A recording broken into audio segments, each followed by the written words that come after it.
Hello students, today we are going to discuss about what is the application of hydrology in engineering. So again welcome. Hydrology जो हमने पढ़ा है वो किस purpose से पढ़ा है, ताकि हम डैम बना रहे हैं तो हमें हाइड्रोलॉजी पता होनी चाहिए, हाइड्रोलॉजिक साइकिल का अच्छे से नॉलेज होना चाहिए, कितना इनफ्लो है, कितना आउटफ्लो है, कितना स्टोरेज हो जाएगा सॉइल में, ये हमें पता होनी चाहिए। ठीक है, उस एरिया में जहाँ पे हम डैम बना रहे हैं या कोई भी एग्रीकल्चर स्ट्रक्चर तैयार कर रहे हैं या कोई भी इंजीनियरिंग स्ट्रक्चर तैयार कर रहे हैं, वहाँ पे किस टाइप की रेन होती है, कितनी रेन होती है ना, साइक्लोनिक वेव से होती है, किस फॉर्म में रेन होती है, एवरेज डेप्थ क्या है। तो ये सारी चीज़ें जब तक हमें पता नहीं होगी हम उसका इंजीनियरिंग में एप्लीकेशन नहीं कर सकते। वाटर सप्लाई अगर हमें कहीं करना है तो वहाँ पे हमें वाटर सप्लाई का स्ट्रक्चर बनाना होगा। वाटर सप्लाई का स्ट्रक्चर कहाँ बनता है, रिवर होगा, पॉन्ड होगा, डैम होगा। तो हम उसको जब हमें पूरे डाटा हमारे पास होंगे, कितनी रेनफॉल होगी, कितनी डेप्थ होगी, रन ऑफ कितना होगा, अंडरग्राउंड वाटर कितना जा रहा है, सॉइल की पोरोसिटी क्या है, तो हम अच्छे से वहाँ पे डिज़ाइन कर सकते हैं। फ्लड कंट्रोल करना है अगर हमें, तो हमें अगर सारे हाइड्रोलॉजिक डाटा पता होंगे तो हम फ्लड कंट्रोल अच्छे से कर सकते हैं, है ना। तो these are the applications in engineering.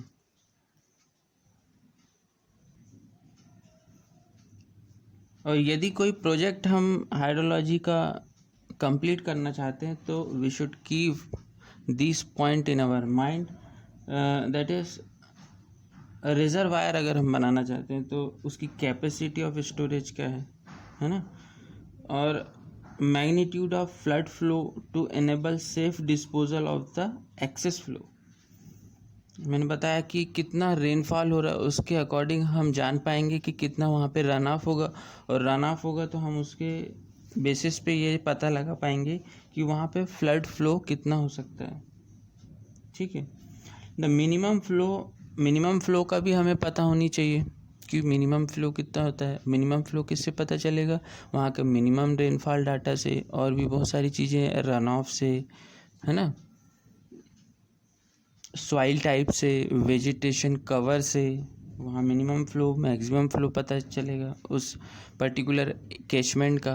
अब हम एरिया को कैचमेंट एरिया बोलेंगे या वाटर सेट बोलेंगे।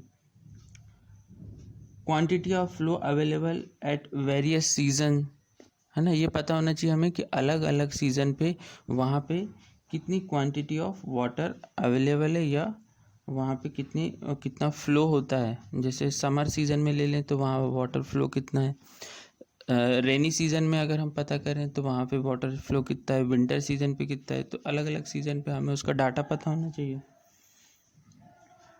जो सबसे लास्ट थिंग है कि the interaction of the flood wave and hydraulic structures such as leaves, reservoirs, barrage and bridges।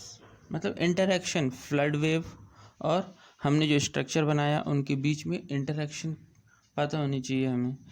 Interaction means कितना अर्थ प्रेशर लगेगा। हमने वॉल बनाया जैसे रिटेनिंग वॉल किसी भी डैम की, तो और उस डैम पे फ्लड आके कलेक्ट हुआ, या रेनी सीजन का जो वाटर है वहाँ पे आया, तो अलग अलग डेप्थ पे उस डैम की वॉल पे अलग अलग प्रेशर पड़ेगा। ठीक है, जिसे हम डायनेमिक प्रेशर भी बोलते हैं, स्टैटिक प्रेशर भी बोलते हैं, लेटरल प्रेशर भी बोलते हैं, है ना। तो उसके वाटर के वेट के कारण जो उसके जो रिजर्वायर है उसका बॉटम पे प्रेशर आएगा। ठीक है, वर्टिकल प्रेशर जिसको हम बोलेंगे लेटरल प्रेशर होता है। ठीक है, तो अलग अलग एलिमेंट पे वॉल के, जैसे ये वॉल है,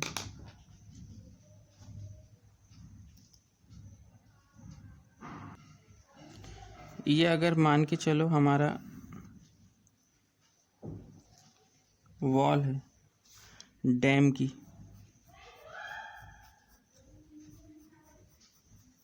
और यहाँ पे पूरा वाटर कलेक्ट है।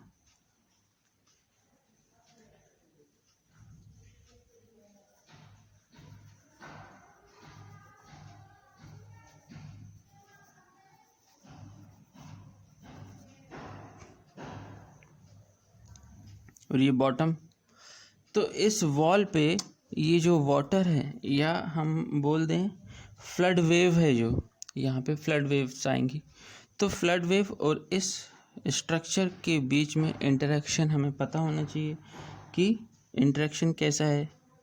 अगर इस एलिमेंट की बात करें तो यहाँ पे फोर्स लगेगा,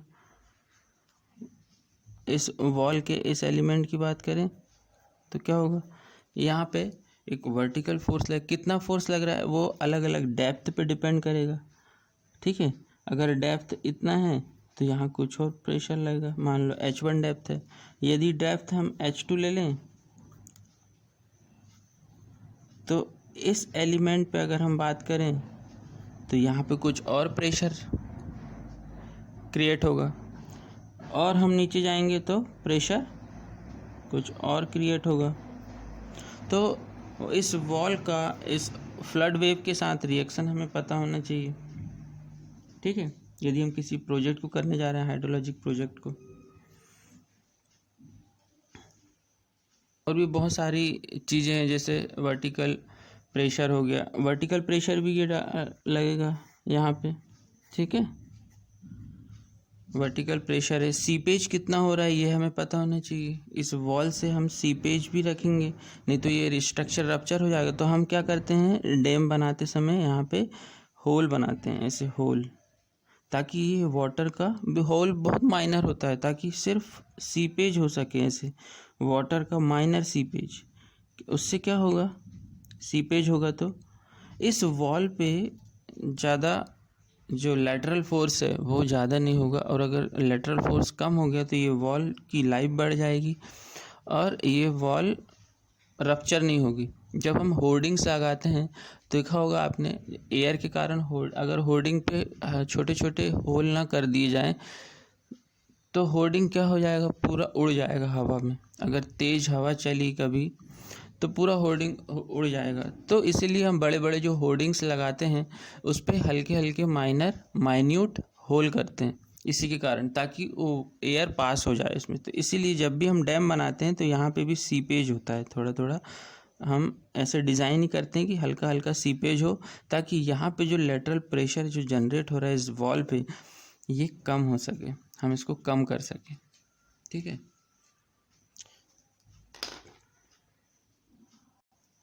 तो in all these projects, hydrological investigations for the proper assessment of the following factor are necessary.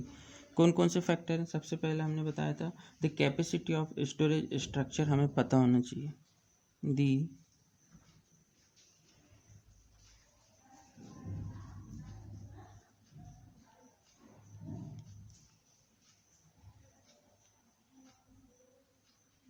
The capacity of storage structure such as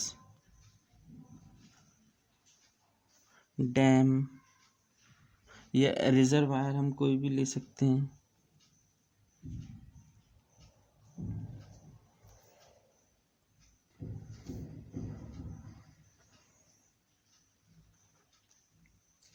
Second is the magnitude of flood flow to enable safe disposal of the excess flow. तो second point हमारा देखे हमने, जो मैंने बता दिया था आपको, ठीक है। Third point and fourth point.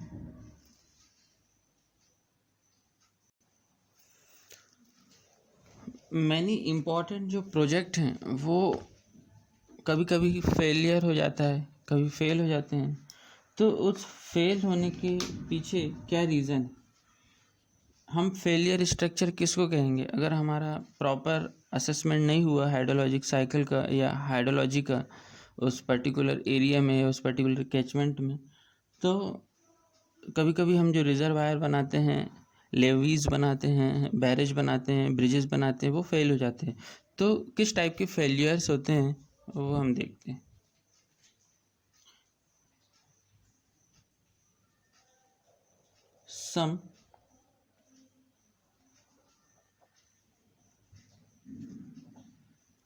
Some typical failures of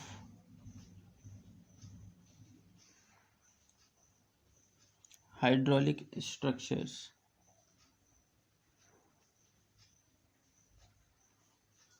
are: number 1, यदि ज़्यादा कैपेसिटी है फ्लड की और हमने उसको एग्जैक्ट जजमेंट नहीं किया, या हमने उसमें फ्री बोर्ड ऐड नहीं किया। फ्री बोर्ड मीन्स हमारे पास, हमें पता है कैपेसिटी फ्लड की इतनी है, रेनफॉल इतना होता है, यहाँ पे इतना स्टोर हो सकता है वाटर, हमने उस पे उस कैपेसिटी से ज़्यादा स्ट्रक्चर की कैपेसिटी बनानी होती है, क्योंकि हमको एक फ्री बोर्ड लेके चलना पड़ता है, ठीक है, ताकि भविष्य में अगर इससे ज़्यादा बारिश हुई तो ये स्ट्रक्चर बचा रहे। तो उसके अकॉर्डिंग हम फ्री बोर्ड लेके चलते हैं। तो अगर हमने जितना एस्टीमेट किया था हमारे डाटा में उससे ज़्यादा हो गया, उसकी कैपेसिटी ज़्यादा हो गई, रेनफॉल की, रेन का जो वाटर है वो ज़्यादा आके उसमें कलेक्ट हो गया, तो क्या होता है, स्ट्रक्चर ओवर टॉपिंग हो जाता है। तो एक वर्ड है यहाँ, overtopping, and consequent failure of an earthen dam due to an inadequate spillway capacity. तो हम बात कर रहे थे ओवर टॉपिंग की। ओवर टॉपिंग मीन्स यदि हमारे पास जितना स्ट्रक्चर की कैपेसिटी उससे ज़्यादा वहाँ पे फ्लड आ गया तो ओवर टॉपिंग होने लग जाती है। मतलब पानी कहाँ से बहने लग जाएगा, उसके उस स्ट्रक्चर के ऊपर से। अगर हमारा प्रॉपर स्पिलवे नहीं है, स्पिलवे मतलब जहाँ से हम वाटर को, एक्सेस वाटर को निकालते हैं स्पिलवे से, अगर स्पिलवे की कैपेसिटी उतनी नहीं है जितना वो फ्लड वहाँ पे आ रहा है, तो क्या होगा, ओवर टॉपिंग कर जाएगा। ओवर टॉपिंग मीन्स ऊपर से पानी बहने लग जाता है, ठीक है। सेकंड हमारा क्या है,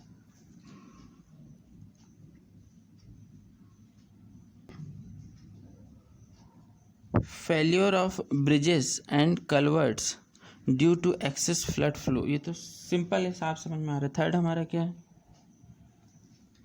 inability of a large reservoir to fill up with water due to overestimation of the stream flow। अब थर्ड पॉइंट हमारा, inability of a large reservoir to fill up with water due to overestimation of the stream flow। हमने large बना लिया reservoir को, पर कोई काम का नहीं रहा, हमारा पैसा बर्बाद हो गया, है ना। तो इकोनॉमिकली फिजिबल भी होना चाहिए हमारा। तो inability of large reservoir due to fill up with water, reservoir to fill up with water due to overestimation of the stream flow, ठीक है।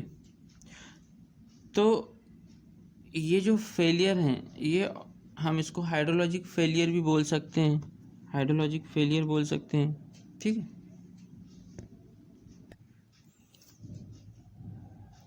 तो जो वेरियस फेसेस होते हैं हाइड्रोलॉजिक साइकिल के, जैसे कि हमने पहले देखा था, रेनफॉल हो गया, रन ऑफ हो गया, इवेपोरेशन हो गया, ट्रांसपिरेशन हो गया। तो ये जो है वो टाइम और स्पेस के साथ अलग अलग डिस्ट्रीब्यूशन होता है उनका, नॉन यूनिफॉर्म होता है टाइम और स्पेस के साथ। ये अलग अलग डिस्ट्रीब्यूटेड होते हैं। किसी टाइम पे कभी सीवियर होगा रेनफॉल, किसी टाइम पे कम सीवियर होगा, कहीं किसी प्लेस पे ज़्यादा सीवियर, किसी प्लेस पे कम सीवियर, है ना। तो इस टाइप से टाइम और स्पेस का फंक्शन होता है hydrology.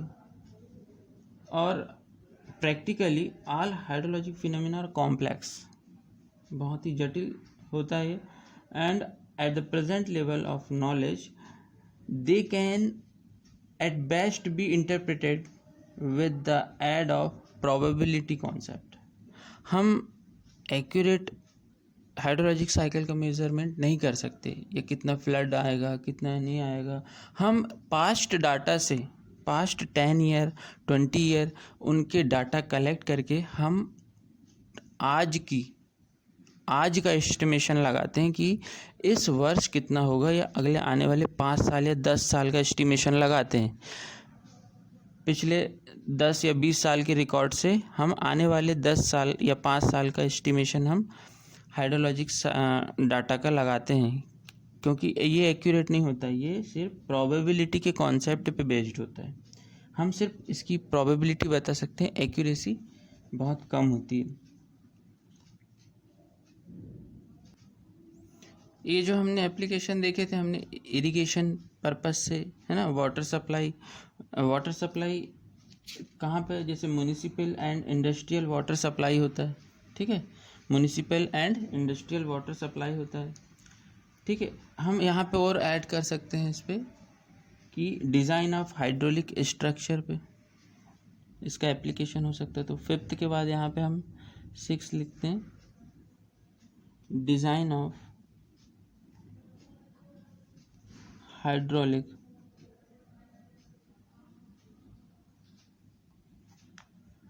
Structure, design of hydraulic structure. किसी भी हाइड्रोलिक स्ट्रक्चर के डिज़ाइन करने में हमारा हाइड्रोलॉजी का application, engineering application. Water power मतलब हाइड्रो पावर, इसको हम बोल सकते हैं।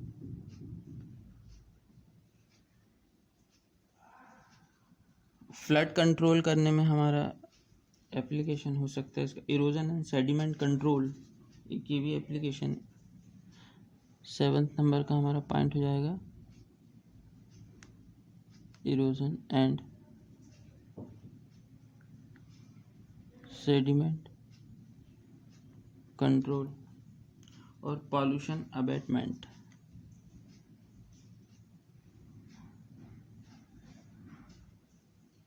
पॉल्यूशन